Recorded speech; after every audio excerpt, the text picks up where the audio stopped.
Once again, we welcome you to Moving Forward with Young Voices. And we are happy to welcome William Dunstan back to the program. He is a Young Voices contributor. William, for those meeting you for the first time, take just a moment here to tell us a little bit about some of the hats that you wear. Sure. So my name is William Dunstan. I'm coming to you today from Calgary, Alberta in Canada. I'm currently doing my master's in public policy here at the University of Calgary. Before I started that, I spent a couple of years working in the think tank industry in Canada, working on issues like economic growth, demographics, rural developments, and a number of other policy issues, some of which we'll be talking about today in relation to my latest article. Yeah, I'm looking at this headline from your article in Juno News. The Ontario Liberals and NDP misunderstood what young people need. This is, by the way, a great op-ed about politicians, trying to read the room and to woo that younger block of voters. Set the stage for us. What kind of an election were we talking about? You mentioned in this article that they both bet big on the youth vote, but they still came up short. Why was that? Yeah, so what this was the local election in Ontario. For American audiences, you can just think of it as a state election where you're electing both the state house and the governor. That's essentially what this was in Ontario. And this took place back in February. And what this was is the Progressive Conservative Party, which won the election again with a big majority, had won big majorities in the past two elections as well. So you had the NDP and the Liberals, who are the two more progressive center-left parties in Ontario, trying to come in and come up with a way to beat the PCs. And one of the targets they took, which you often see more progressive parties taken, is try to win over young voters, but often with bribes of like, we'll give you money to do this. So they talked about increasing tuition subsidies. They talked about bringing in rent control. And really, the challenge they ran into and why they didn't have more success is that really didn't address the two big problems facing young people in Ontario and widely across Canada.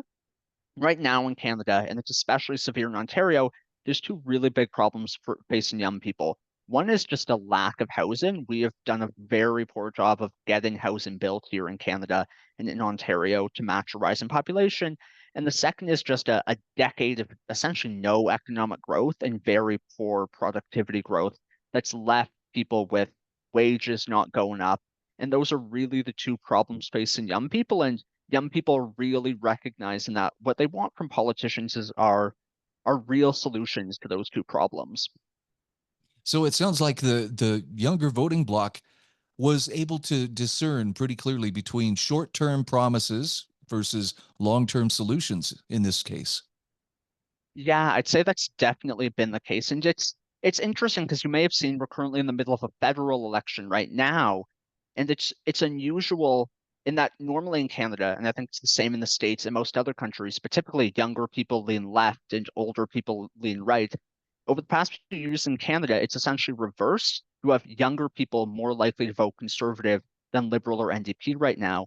And a lot of that is dissatisfaction that younger people are having with what center left parties are offering as inadequate solutions to, again, the housing and economic productivity challenges facing Canada.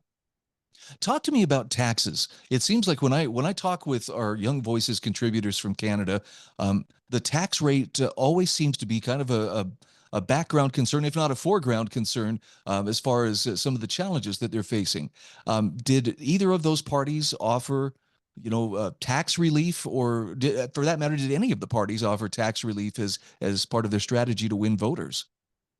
Interestingly, none of them did. But you are right, and I'm glad other contributors have mentioned it. High tax rates are a really big challenge for Canada and a major cause of Canada not seeing economic growth. And in particular, it's really too high rates in two types of taxes. So you have the top end of the personal income taxes, like the highest brackets for the highest earning people, are so high in Canada that you're just disincentivizing highly skilled workers from coming to Canada. There's debate about whether you're even increasing revenue when you have your high personal income rates that high. And second of all, you have corporate tax rates, which are uncompetitive, specifically in comparison to the United States. So it's interesting that neither of the parties provincially offered it. And one of the things I highlighted in my article was the progressive conservatives who won and who did and I think rightfully get credit for running a more economic growth focused campaign. They had promised all the way back in 2018 they were going to cut the corporate tax in Ontario. They still haven't done it. Hopefully they do it over the next few years, but it's interesting that, yeah, provincially, no one was really offering tax cuts. And I think that's part of why the message of we're going to focus on young people failed, is there was a lack of a real direction for how you're going to make life better for young people beyond just we're going to give them these couple small benefits. They're probably counterproductive in the long run. William, I'm curious if politicians in Canada struggle with restraining their spending like the politicians here in the US do. Oh, yeah, absolutely. Well, to go back to the federal election that's going on right now, you have both the Liberals and Conservatives have released their costed platforms in the past few days, and all of them are planning to run multi-billion deficits over the next 4 years. You have the Conservative leader, Pierre Poilievre, who is more fiscally conservative and more concerned about the budget than the other parties, and even he's planning large deficits over the next few years. And that's becoming a real challenge in Canada because, as I was mentioning earlier, we have a challenge with our tax rates being so high that they're uncompetitive and we're losing business. At the same time, we face real challenges where we need to spend more, where with all the goings on with the United States, there is a real need for Canada to invest more in defense, not to engage in foreign wars or anything, but literally just to protect the borders of the country. You have an aging population, so that's more demands on healthcare and seniors benefits. You have all that going on with politicians who are unwilling to make cuts in other areas of government spending, and that's creating a real challenge for Canadians. Is there any movement? You had mentioned housing prices in particular in Ontario have I think in the article you say they've more than doubled in the past Yeah. 10 years. Is there any movement on the part of those who are currently in power to address that? And what would they need to do? Yeah, there definitely is. There definitely has been something of a movement over the past few years, which has been positive. I'd say it's not gone far enough. Both provincially and federally, there's been some support for loosening regulations on housing construction, allowing greater densification. You've also seen some politicians, particularly those again on the left of center, proposing new government agencies or increased government spending to get housing built. So there's been some positives on the issue. I think the real solution is ultimately going to be, though, just getting rid of those restrictions on supply. The reason housing growth has been so slow in Ontario and most of Canada is just you have a lot of regulations you have to conform to. It just takes a long time to get your permit approved. And there's high taxes on built on actually creating new developments. One thing I mentioned in the article is you've seen a province like Alberta, where I am currently, has had less of a problem with getting housing built. And a lot of that is just because they have fewer regulations, they have fewer fees. It's easier for people to just build the housing Canadians need. Wow. I mean, it sounds very simple. Like it, not to be rude to the politicians, but really the best thing they can do is get out of the way and let the market grow. What are some of the other things? We've got about a minute left here. Are there any other things that could better solidify what they have to offer younger voters that would actually amount to long-term solutions? Yeah, so we talked about housing, and I mentioned the other challenges, Canada's productivity challenges, us seeing basically no economic growth over the past decade. Tax cuts will be part of that, but I think deregulation will be equally important. There has positively in the past few months, and it's one of the few silver linings of the Trump tariff threat is there's a political momentum on increasing internal trade in Canada and getting rid of some of the trade barriers we have between provinces, which has been positive. There's also a broader need to just simplify regulatory processes for getting major natural resource projects built. I think also just getting rid of some of the restrictions we have on foreign investments in air transportation, in cellular communications. Canadians face really high prices because we have really strict rules about foreign investment in those industries. So I think if we have a greater focus on the needs of consumers and we can start in deregulation there, that can promote economic growth and affordability. Again, we are talking with William Dunstan. He is a Young Voices contributor. Where can people find you on social media? Best place to find me is on X. That's where I'm talking about Canadian, American, and international policy issues.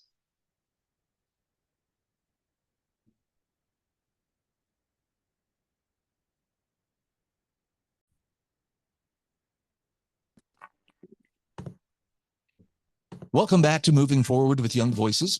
We are happy to welcome Gabriela Blanco back to the program. Good to see you once again, Gabby. And I know there are people who are meeting you for the first time. Take a moment. Tell us a little bit about who you are. Yeah, absolutely. My name is Gabby Blanco. I was born and raised in Havana, Cuba. And I lived there until I was 24 years old.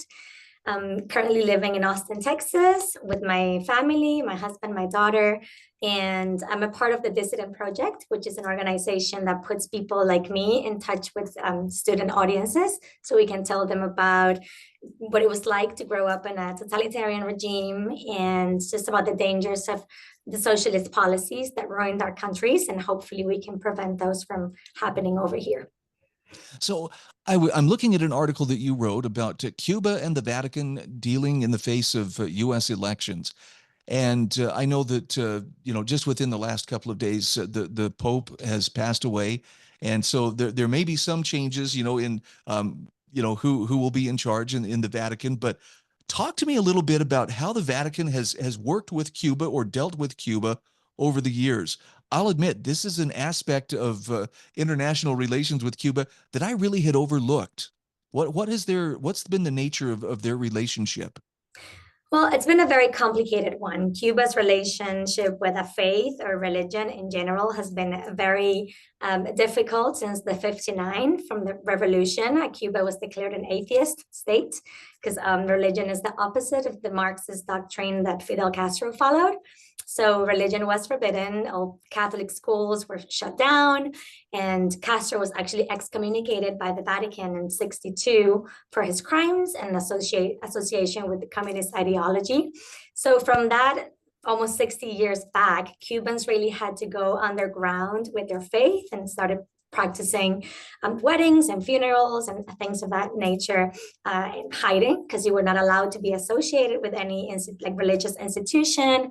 Religious members could not join the Communist Party. So that was really what it was like, the way they removed God from society.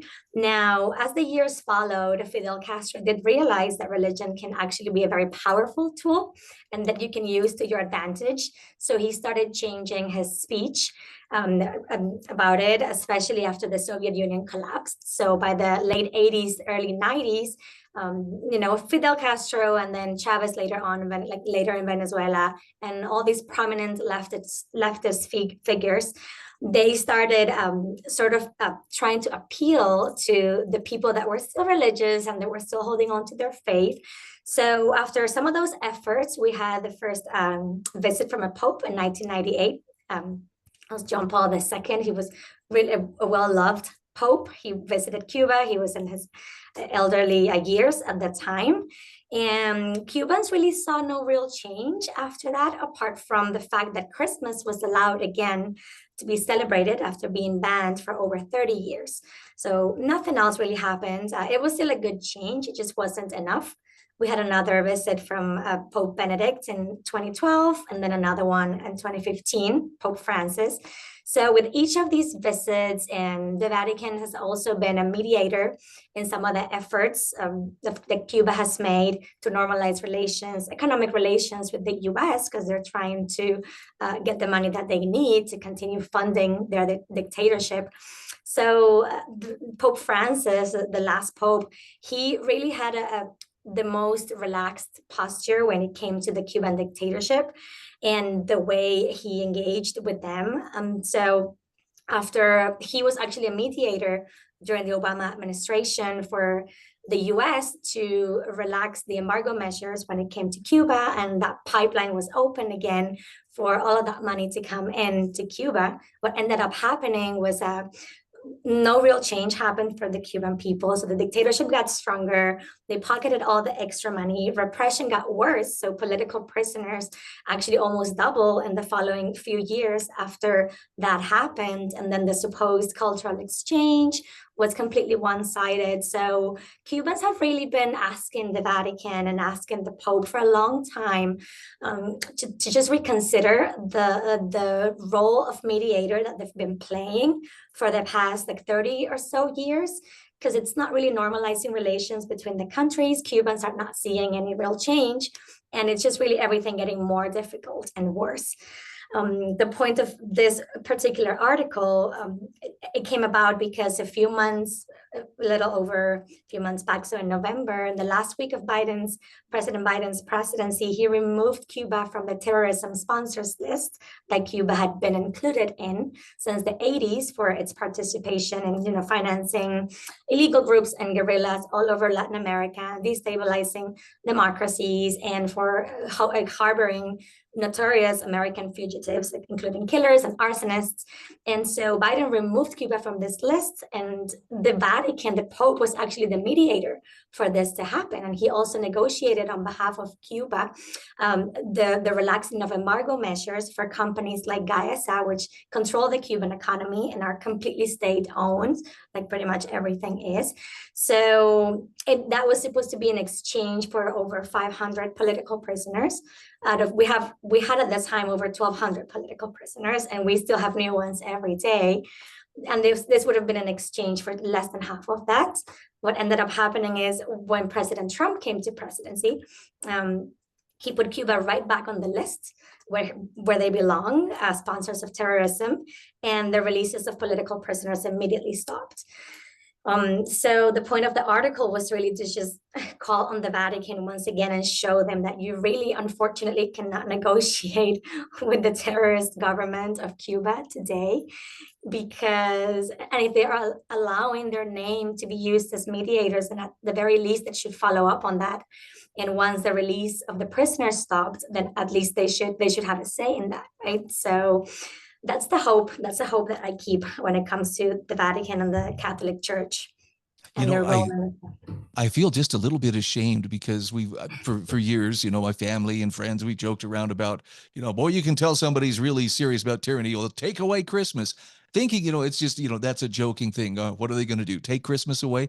I had no idea that Cuba actually did that for 30 years. That is just mind blowing. They did it in 1969 in the name of prioritizing the sugar harvest. And that was only allowed again after 30 years. And then Good Friday was only allowed after more than 50 years. I think it was 53 after the second Pope visited. So, yeah. So tell me this now that there will be a new pontiff in the very near future, is that likely to change how the Vatican deals with Cuba?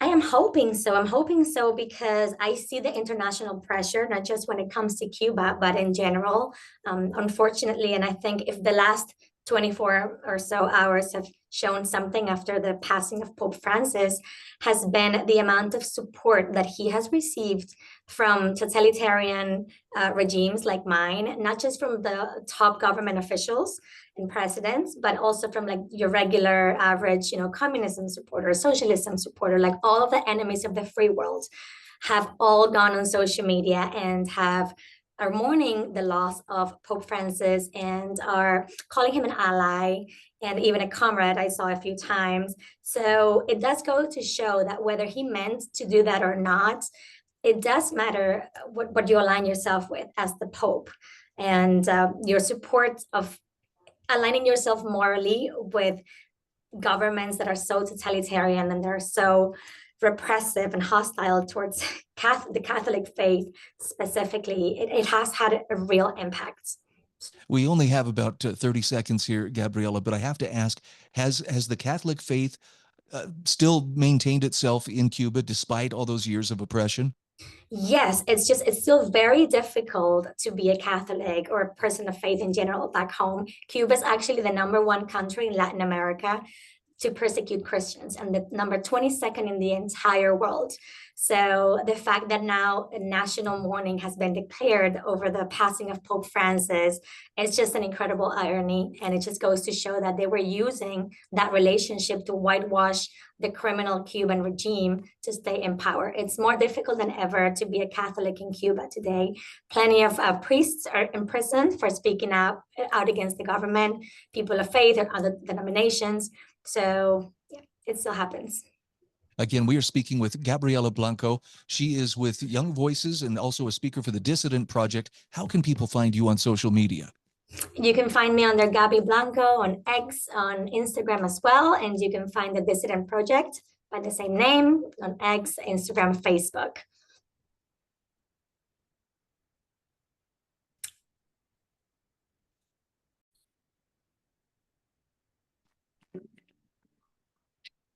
And we are back. This is Moving Forward with Young Voices. Hey, we're happy to welcome Abdullah Hayek back to the program. Wonderful to see you again. For people meeting you for the first time, would you take just a moment to tell us a little bit about your background? Thank you, Brian. It's great to be here again. My name is Abdullah Hayek. I'm a Middle East analyst and consultant based here in Washington, D.C. I reside in Alexandria, Virginia. I focus predominantly on the political, military, and economic affairs of the Middle East region, where there's always something interesting taking place, and right now is no exception. Specifically today, we're going to talk about an article you've written titled Tehran's Berlin Wall Moment Unfolds in Syria and Lebanon. Now, there has been a lot of things shifting here of late. Could you kind of set the stage for me as far as the Iranian regime is concerned? What are some of the changes that have taken place, for instance, with the fall of Assad in Syria and what's taken place in Lebanon that have made this kind of a pivotal moment for the Iranian regime? Well, you've said it, Brian. I think the word here is turning point and the turn of the tide. I wasn't alive back then, but in 1989, when the Berlin Wall fell, it set off an avalanche of, revolutions, uprisings, and public unrest in the Soviet satellite states. That communist rule really made it a very bad place to live in. The same thing applies right now in the Middle East, where the hegemon happens to be the Islamic Republic of Iran, and its brutal, oppressive rule that it has cultivated through proxies and satellite states has resulted in the same public response as it has done in the fall of the Berlin Wall in '89. I think what it's important to mention here is that the turning point of the fall of the Soviet Union took a few years to fully accomplish. And even though, there isn't an actual Berlin Wall today in the case of Iran, the fall of the Assad regime and the election of new, energetic leaders in Lebanon is something that is going to need quite a while for the Berlin Wall effect to fully implement. It seems that the pressure is being brought, though.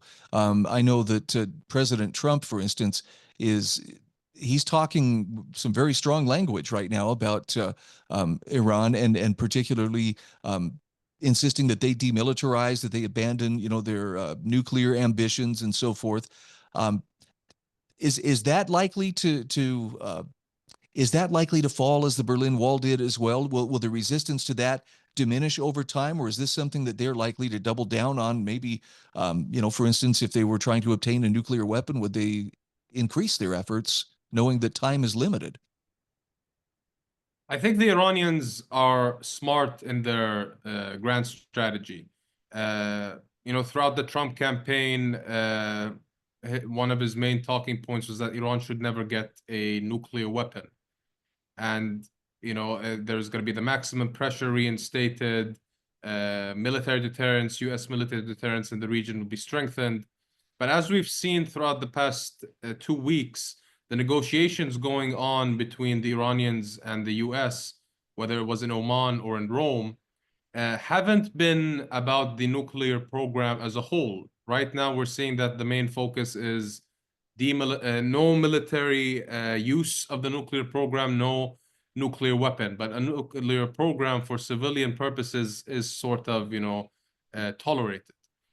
That is something that is upsetting many in the region, in particular the Israelis. We're seeing reports that indicate that the Israelis are, sort of cooking up a response in case the negotiations don't bear fruit. The traditional U.S. allies in the Arab world, specifically in the Gulf, are sort of upset as well, but they haven't, been as vocal and indicative of it. But nonetheless, unlike the Israelis, the Gulf Arab countries and the U.S. Arab allies will probably not be engaging in that front either, because the Iranians have sort of shown the Arab states that are aligned with the U.S. that any use of their airspace or U.S. bases from their territory to launch any attack or any action against Iran will be met with a response such as the ones we've seen in April and October 2024, respectively, where missiles and drones were flying over the Middle East. Wow, that it sounds like a very volatile situation, and this is to say nothing about shipping within the Persian Gulf. Talk to me about the leverage that the Iranian regime has, with the Persian Gulf and its influence or ability to exert force there. Well, the Iranians are not just, coerced there in that region. The Iranians have managed to have a foothold in pretty much every strategic and important point in the region.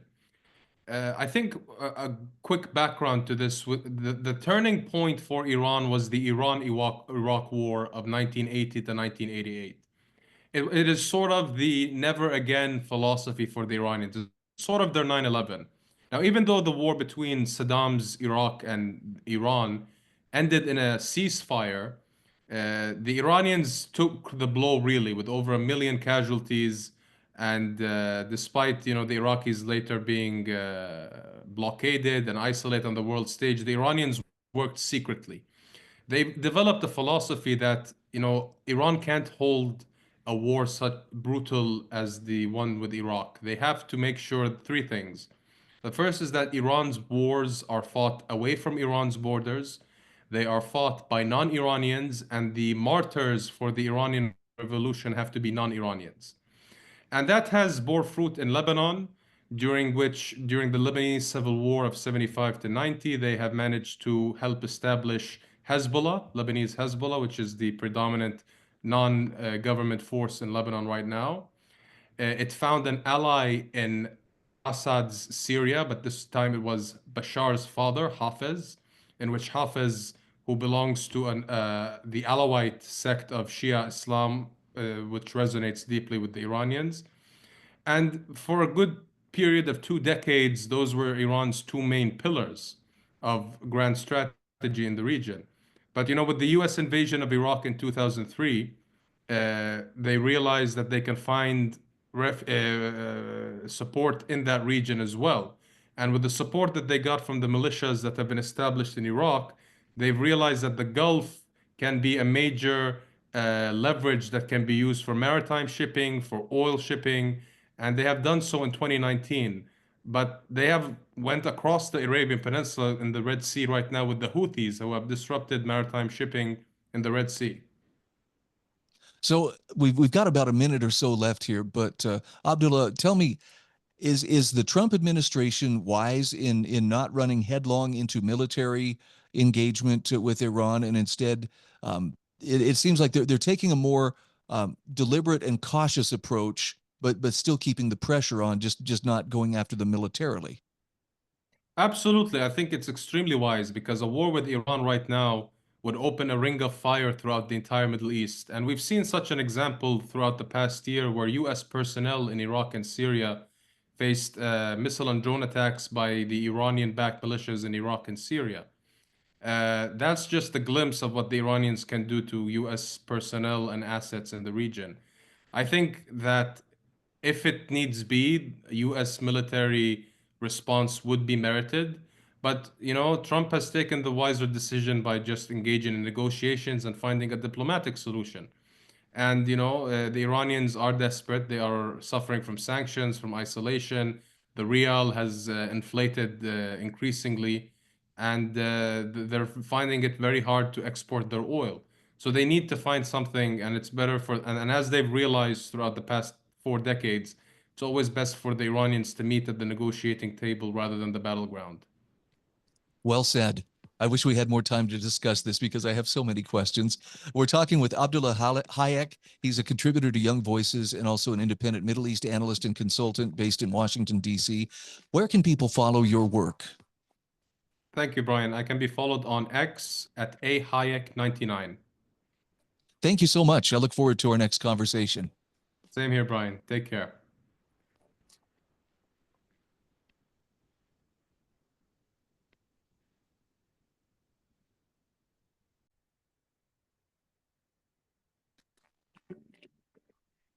Welcome back to Moving Forward with Young Voices. This is our fourth and final segment today.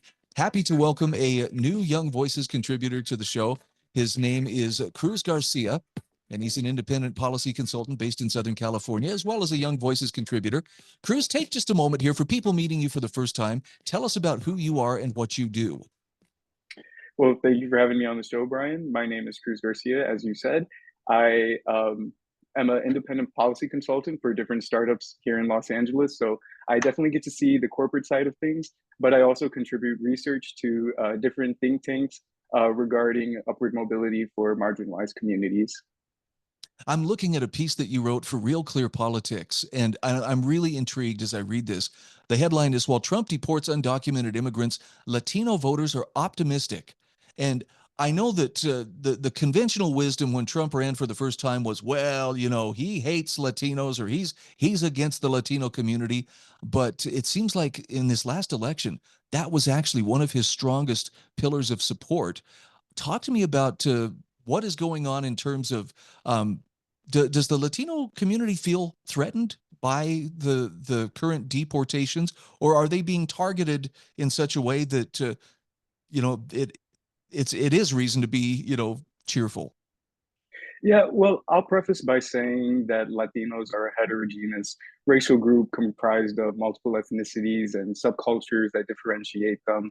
So to say that an entire racial group supports a certain policy, I wouldn't go as far to say that, but there are certain indicators that we can look at where jurisdictions are impacted by immigration, and we can see that those jurisdictions that are largely Latino are voting in favor of more stringent immigration policies. And also a recent poll from Pew highlighted that like 5 percentage points more Latinos that were polled supported by Trump's more stringent approach to immigration compared to Biden. And when you look at specific counties like Starr County and Maverick County along the Texas southern border, they voted red for the first time, and those are Latino majority jurisdictions in the same sense that Riverside County and San Bernardino County did out here in California.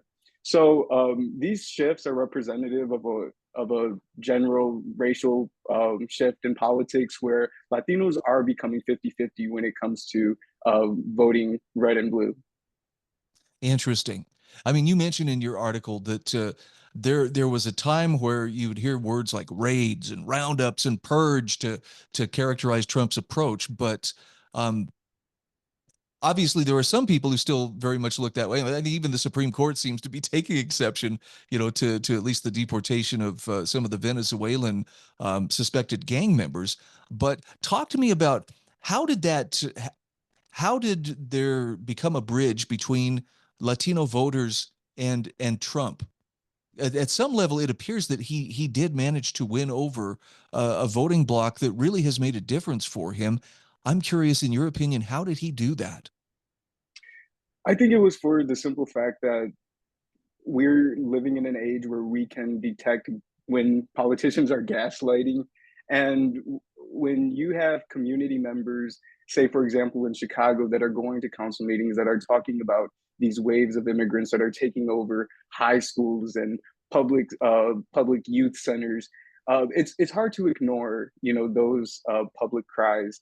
And Trump is somebody who spoke to the Latino community and told them, and in which media tried to turn it into something else. But he said they're not bringing over people like you, talking to the conservative Latinos that were at his event. They're bringing over criminals and rapists. I wouldn't, I'm not a supporter of the language that he used, but he was pushing the point that they're not, the traditional Latinos that come from Catholic or Protestant homes that want to fulfill the American dream.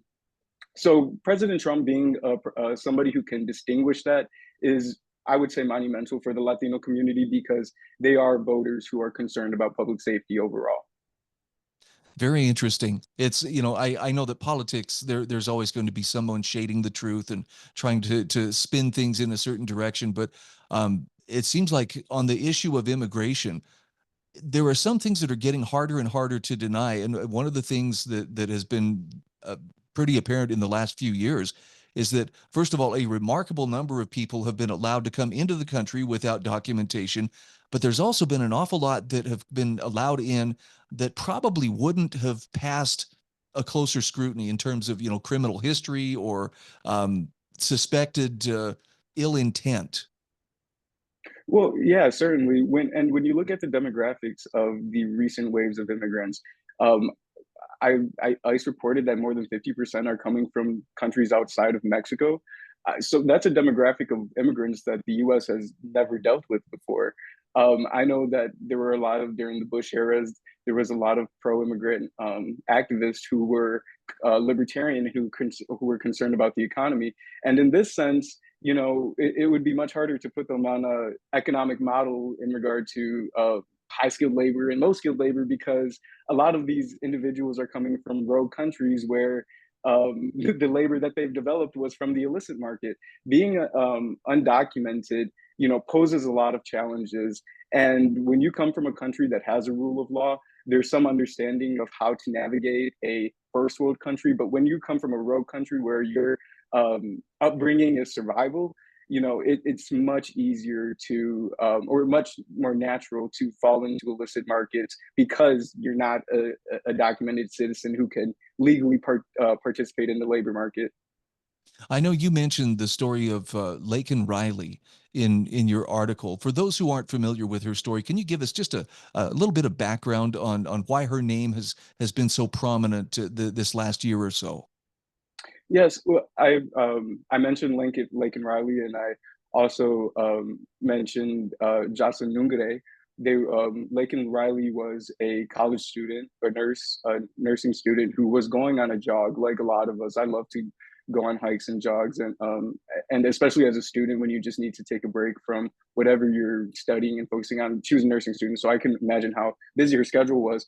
But she was viciously murdered by an illegal immigrant who was accused multiple times of violent offenses, and he was never given any repercussions. He was living freely, and he found Riley as a victim and murdered her, unfortunately. So, and in the same regard with Jocelyn Nungare, she was also viciously murdered by an immigrant who had multiple offenses. So the Laken Riley Act would go after these low-hanging fruit in the sense that they would go after violent or undocumented individuals who have been committed multiple times of offenses and mandate detention for them. And that is something that had bipartisan support. Cruz, we're down to just over a minute left in our conversation here, but do you see more positive developments in terms of how immigration is handled? Are we making it simpler for the people who really want to be here and deserve to be here, while making it easier to weed out the ones who don't come here with the intention of doing good things? Well, it's not going to be pretty. I can say that because the wave is extremely large, and to give due process to all of them it's non-practical.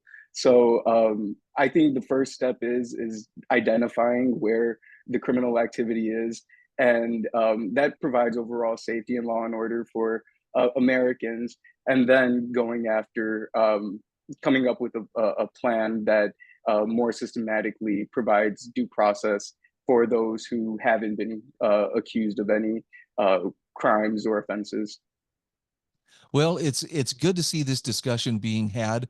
As you had mentioned in your article, there's a lot of buzzwords that sometimes take over and people's minds shut down, and they tend to see things in very black and white terms. I think you've brought a good degree of nuance to this topic, and I hope that it's something that we'll continue to see as we sort out some of the solutions and challenges associated with immigration.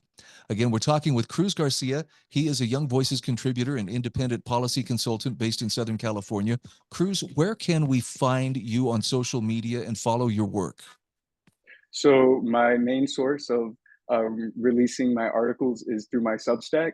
It is at cruzgarcia.substack.com. Very good. Great to visit with you. Looking forward to our next conversation. Thank you so much for having me on.